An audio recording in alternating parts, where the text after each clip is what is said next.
Good morning. Welcome to the first Miller's Grant resident staff cooking show.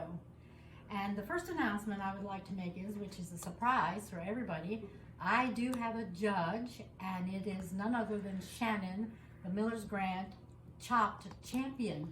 And Shannon is going to be watching and Yes. tasting and hopefully ending up happy. And before I start, I just wanted to say that this recipe I chose for many reasons. It's from a cookbook I got at my wedding shower over 55 years ago, cooking for two. So the size of the meals in there, of course, are for 1 or 2 people.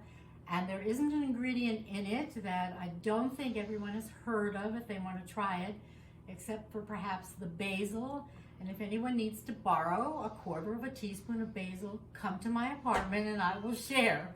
So this is how it begins. You take 4 slices of ham, which I buy at the deli because I like to say to them, I need 4 or I need 6 or I need 8, and you never know in the package somehow how many they're going to be and what shape they're going to be in. And this makes them all uniform and easy to work with.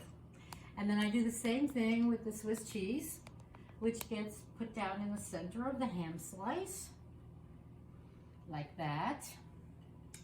And then I have pre-cooked frozen broccoli.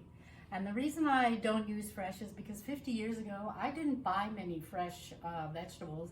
And the broccoli that comes in the spears is usually the right size. And once you cook that in the microwave, you have it ready to use for the recipe. I think though, because it's been suggested that I try this, and I might try it with fresh broccoli now that Sprouts is across the street, and pretty soon we may be able to go to Sprouts happily. So you take 2 spears and put one on one end and one on the other end so that the florets stick out to look pretty, and you roll them and you put them in your pan that you're going to bake them in. And then you do this one. I'm just doing for 4. I have made this for as many as 120 people. Oh, wow. When I volunteered at a Meals on Wheels banquet. I had help. Or I sometimes make it bigger. My husband can eat 3 of these, sometimes 4. So I make 6 rolls, but a single person could have 2 one night and 2 the next night, and a couple could have it.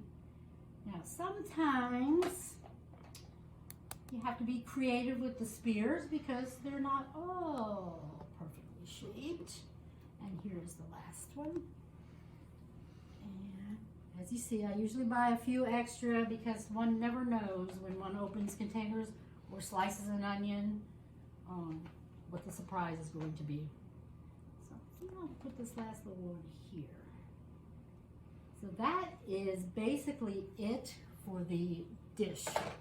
And this is what it looks like before the sauce is added. Very simple.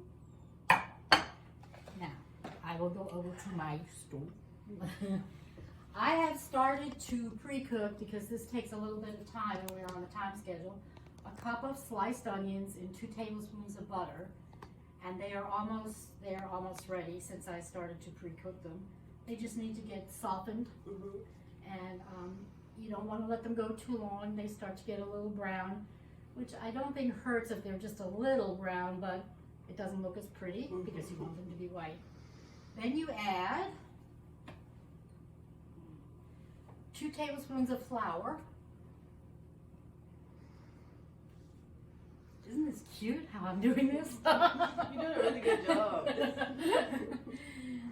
And the 1/4 teaspoon of basil, 1/2 teaspoon of salt, and some pepper. And you mix them together. And this goes very fast too. Don't turn away from this because the flour starts to brown, and that's not good. Then to this you add, which is hard for me to do with my left hand, but slowly add a cup of milk while you're stirring to, as it thickens. Shannon, do you have any, is this the way to do this? Oh, yes. Because you made a roux with the butter. Yeah. in the flour, and that was gonna thicken. Okay. So we keep mixing, and you can see even if there's a little bit of they're browning a little bit. It's very tricky. And I'm still adding the milk. The temptation is to put up the heat, which you shouldn't do because Right. it'll get away from you. Slow and steady. Yep.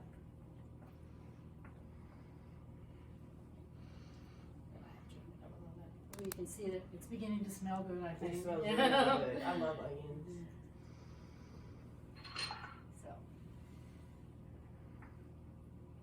So the other thing I wanted to say while I was here was, don't you think it's wonderful how the wood shop and maintenance has built a replica of my kitchen in the multi-purpose room? It looks almost exactly where I cook every day. That's a joke.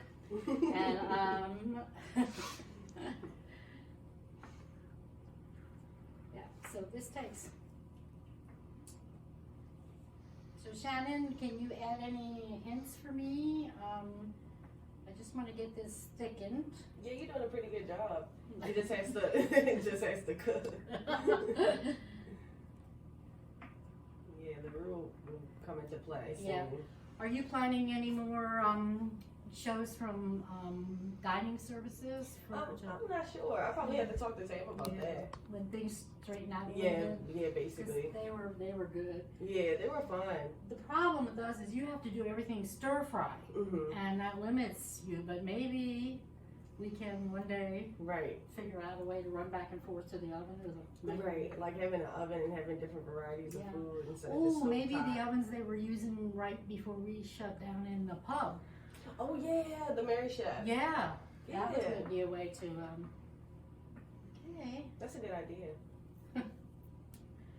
put that on my resume. Okay, it's getting there. Oh yeah.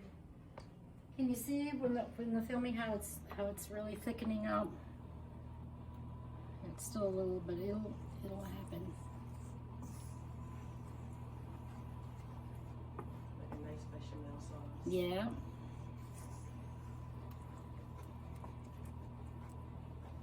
Ooh, magic. Okay. So then I'm just going to turn this on and let it just finish because the next step is going to be, I'll give it a minute more, to pour it over.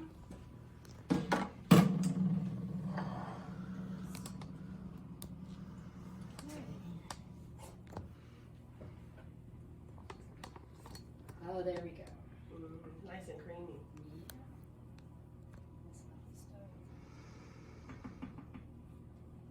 So, now you can see that this makes a lot of sauce. It's actually, I think, too much for just 4 rolls.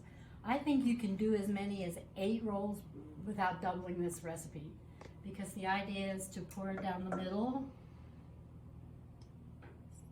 letting the florets stick out like this, but giving it, because everything's cooked. And you could really use a little bit less if you were using more rolls. And that is what it looks like. Now,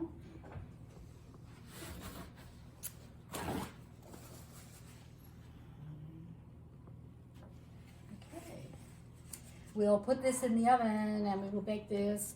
If you're doing it right away, from this step to the oven, it's 325 degrees for about 25 minutes. But another good thing about this recipe is that you can make it up till this point, put it in the refrigerator, and take it out. So if you know you're having a dinner party or a luncheon, you've got all the work done in your kitchen all cleaned up ahead of time. All right. So with the magic of Courtney Abel filming, we have been able to do this in like 30 seconds. And this one is all ready and cooked. And,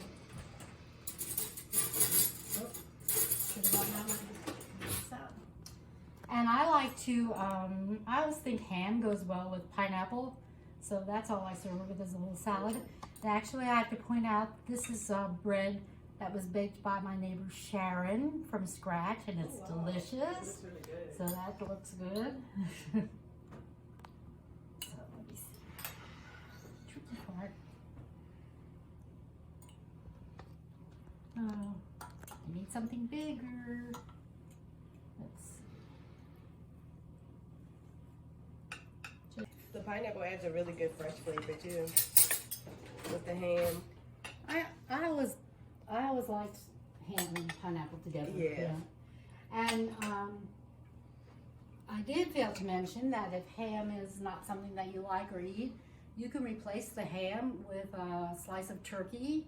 And also, if broccoli is not your cup of tea, you can use asparagus.